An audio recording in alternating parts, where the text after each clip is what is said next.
नमस्कार। द देसी अड्डा पर आपका स्वागत है। मैं हूं राकेश तिवारी। देखिए, सिवान जिले में पिछले विधानसभा के चुनाव में दो ब्राह्मण विधायक जीत कर आए थे। कड़ा मुकाबला था।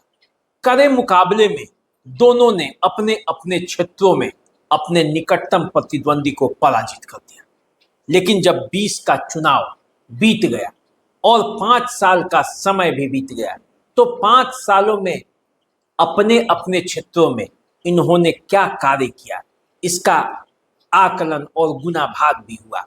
और तब इन दो क्षेत्रों में जहां से ये जीत कर आए हैं, वहां क्या परिस्थिति है और 25 का चुनाव किस तरह से इस क्षेत्र में कठिन है, इस बात पर आज चर्चा होगी। और चर्चा होगी कि कैसे जीते थे और जीत का अंतर क्या था, 2020 में तब परिस्थिति कैसी थी और जब 25 का चुनाव आने वाला है तब परिस्थिति कैसी है। तो चलिए हम इस बात को शुरू करने से पहले आपको बता दें कि सिवान जिले में कुल 8 विधानसभा क्षेत्र हैं।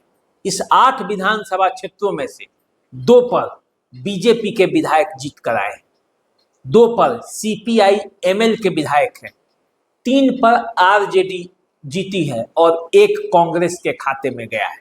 कुल मिलाकर 8 विधानसभा क्षेत्रों का यही हाल है।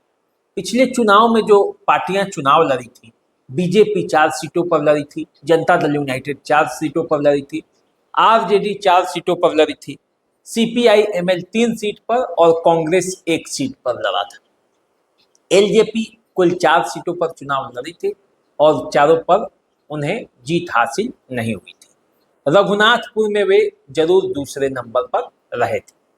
तो 2 वो कौन सी सीट है जहां कड़ा मुकाबला था। वैसे तो सीवान जिले के 3 सीट पर काफी कठिन मुकाबला था और इस कठिन मुकाबले में 2 सीटों पर महागठबंधन के टिकट पर ब्राह्मण उम्मीदवारों ने जीत हासिल की थी। अब देखिए, सीवान वो सीट है जहां कड़ा मुकाबला था और सबसे कम वोटों के मार्जिन से इसी सिवान विधानसभा क्षेत्र से अवध बिहारी चौधरी जीते थे। 1973 वोट से अवध बिहारी चौधरी जीत गए थे। ओम प्रकाश यादव को पराजित किया था। ओम प्रकाश यादव बीजेपी के प्रत्याशी थे। इसके बाद जो 2 सीट है जहां कड़ा मुकाबला था और कड़े मुकाबले में दोनों सीट महागठबंधन ने जीता, वो दोनों सीट, एक सीट महाराजगंज था और दूसरा सीट बरहरिया था। इन दोनों सीटों से ब्राह्मण उम्मीदवार जीत कर आए। बरहरिया से बच्चा पांडे, जो कि आरजेडी के टिकट पर चुनाव लड़े, वो जीत कर आए। कुल 3559 मतों से उन्होंने श्याम बहादुर सिंह, जो जनता दल यूनाइटेड के कैंडिडेट थे और विधायक भी थे वहां के, उनको पराजित किया। यहां जितने मतों से उन्होंने पराजित किया श्याम बहादुर सिंह को, उससे अधिक मत तो एलजेपी के उम्मीदवार को मिला था, वीर बहादुर सिंह को। 5065 मत उन्होंने हासिल किया था। तो यदि श्याम बहादुर सिंह और वीर बहादुर सिंह के वोटों को मिला दिया जाता, तब बच्चा पांडे की राह मुश्किल हो जाती। लेकिन बच्चा पांडे का राजनीतिक रसूख इसे कहा जाए कि उन्होंने बरहरिया से सीट निकाला। बच्चा पांडे के भाई टूना जी पांडे को कौन नहीं जानता। सिवान की राजनीति में वो सक्रिय रहते हैं। लोकसभा चुनाव हो, विधायक का चुनाव हो, विधान परिषद का चुनाव हो, हर चुनाव में टूना जी पांडे की सक्रियता रहती है और उन्होंने अपने भाई को जिताने के लिए जो रणनीति बनाया, उनमें वो सफल हो गए और बलहरिया में बच्चा पांडे चुनावी बाजी जीत गए। आंकड़े कागजों पर चाहे जो कहते हो, बच्चा पांडे ने 2020 का चुनाव जीतकर उसे राजद की झोली में डाल दिया। अब दूसरा सीट आता है महाराजगंज। महाराजगंज जहां से कांग्रेस ने अंतिम समय में विजय शंकर दुबे को प्रत्याशी बनाया और विजय शंकर दुबे महाराजगंज से चुनाव लड़ना भी नहीं चाहते थे। वो मांझी से प्रयास कर रहे थे, लेकिन मांझी जहां से वो विधायक थे, वो सीट जो है सीपीएम के कोटे में चला गया और वहां से सत्येंद्र यादव जो कि निवर्तमान विधायक भी हैं, वो उनको टिकट मिल गया। विजय शंकर दुबे को महाराजगंज शिफ्ट किया गया। ऐसे में विजय शंकर दुबे अंतिम समय में महाराजगंज आए और सारे अटकलों के बावजूद महाराजगंज में उन्होंने चुनावी विजय हासिल कर ली। विजय शंकर दुबे 1976 मतों से जीत हासिल की। ये जीत ऐसा था कि इससे कम जीत केवल एक सीवान विधानसभा क्षेत्र है जहां से अवध बिहारी इससे कम वोटों से जीते थे। 3 वोट का अंतर था अवध बिहारी और विजय शंकर दुबे के वोटों के बीच में।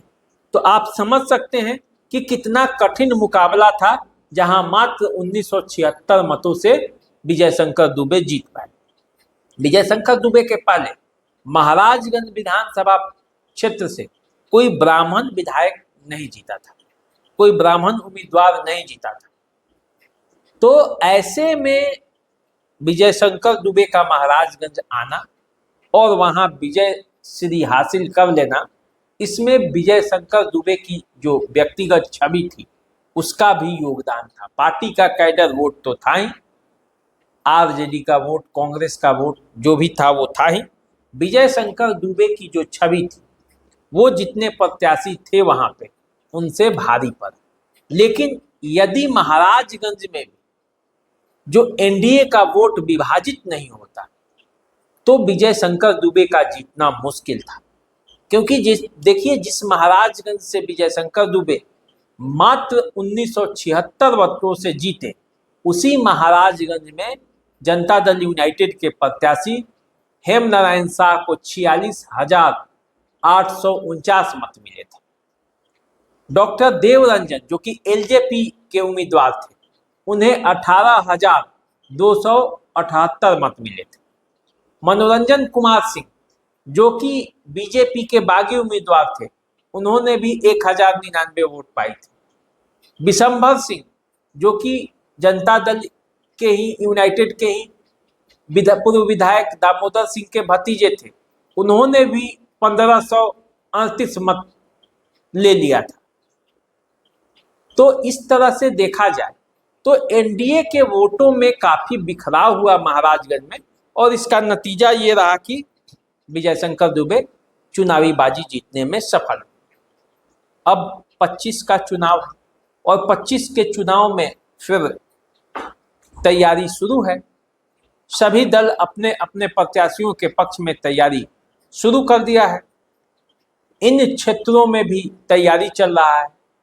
बड़हरिया जहां से बच्चा पांडे चुनावी मैदान में उतर सकते हैं, तो वहां पे परिस्थिति क्या होगा, महाराजगंज में परिस्थिति क्या होगा, क्योंकि देखिए बड़हरिया जहां से हिना साहब का पूर्ण समर्थन था बच्चा पांडे को, बड़हरिया में मुस्लिम वोट भी अच्छा खासा है, तो वैसी स्थिति में वो जीते थे। तो इस बार की परिस्थिति क्या बनेगी, क्योंकि अभी तो हिना साहब राजद में नहीं है।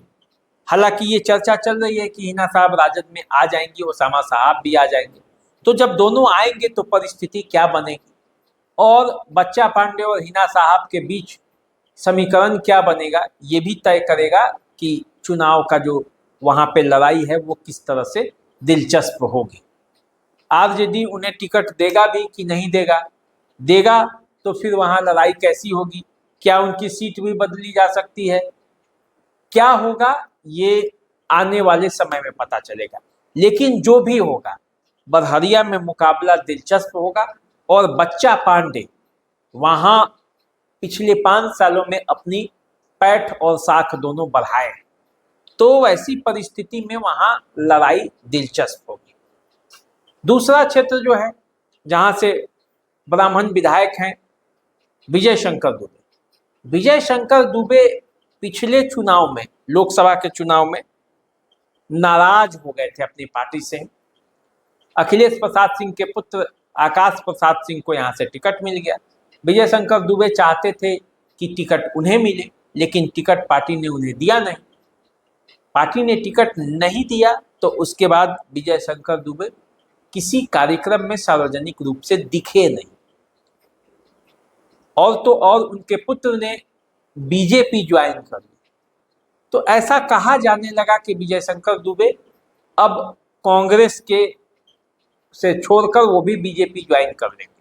हालांकि विजय शंकर दुबे कांग्रेस में ही, उनके पुत्र बीजेपी में। तो अब महाराजगंज से विजय शंकर दुबे को टिकट मिलेगा कि नहीं मिलेगा कांग्रेस का, क्योंकि अखिलेश प्रसाद सिंह ही अभी प्रदेश अध्यक्ष हैं। अभी समय है, हालांकि चुनाव में समीकरण बदलने में भी देरी नहीं लगता। लेकिन विजय शंकर दुबे क्या महाराजगंज से चुनाव लड़ेंगे या फिर कोई दूसरा सीट वो जाएंगे, क्योंकि वो बार बार सीट बदलते रहे और हर सीट से वो चुनाव जीत जाते हैं, यही उनकी खासियत है। सिवान के रघुनाथपुर से वो चुनाव जीतते रहे हैं, उसके बाद वो छपरा में जाकर चुनाव लड़े तो मांझी से चुनाव जीत गए। मांझी के बाद महाराजगंज आए जहां ब्राह्मणों का सीट भी नहीं था, कहा उससे पहले कोई ब्राह्मण जीता भी नहीं था, वहां से फिर विजय शंकर दुबे ने बाजी मार दी। तो ऐसी परिस्थिति में विजय शंकर दुबे क्या करेंगे? बड़े नेता हैं कांग्रेस का, सभी दल में उनकी पैठ है, तो वैसी स्थिति में क्या करेंगे आने वाले समय में पता चलेगा। लेकिन महाराजगंज में जो लड़ाई है इस बार कठिन है, और महाराजगंज की लड़ाई को के लिए वो क्या चक्रव्यूह बनाएंगे ये भी आने वाले समय में पता चलेगा।